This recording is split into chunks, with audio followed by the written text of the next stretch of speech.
Welcome to our daily devotional series, the Daily Herald. I pray that these messages will come to you as an encouragement and a reminder to be heralds of the Lord daily. God bless you. The first coming of Jesus. January 1. When the fullness of the time was come, God sent forth his Son to redeem them that were under the law, that we might receive the adoption of sons. Galatians 4:4-5. The Saviour's coming was foretold in Eden when Adam and Eve first heard the promise. They looked for its speedy fulfillment. They joyfully welcomed their firstborn son, hoping that he might be the deliverer. But the fulfillment of the promise tarried. Those who first received it died without the sight.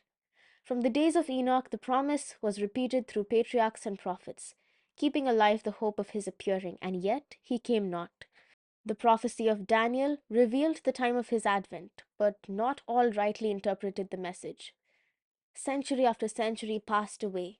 The voices of the prophets ceased, and the hand of the oppressor was heavy upon Israel, and many were ready to exclaim, "The days are prolonged, and every vision faileth." Ezekiel 12:22.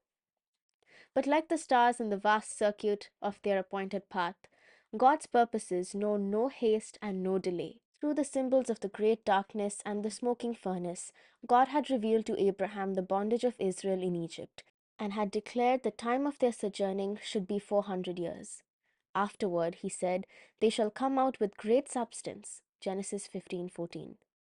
Against that word, all the power of Pharaoh's proud empire battled in vain. On the self-same day appointed in the divine promise, it came to pass that all the hosts of the Lord went out from the land of Egypt. Exodus 12:41. So in heaven's council the hour for the coming of Christ had been determined. When the great clock of time pointed to that hour, Jesus was born in Bethlehem. When the fullness of time was come, God sent forth his Son. Providence had directed the movements of nations and the tide of human impulse and influence until the world was ripe for the coming of the deliverer. Jesus came to restore in man the image of his Maker.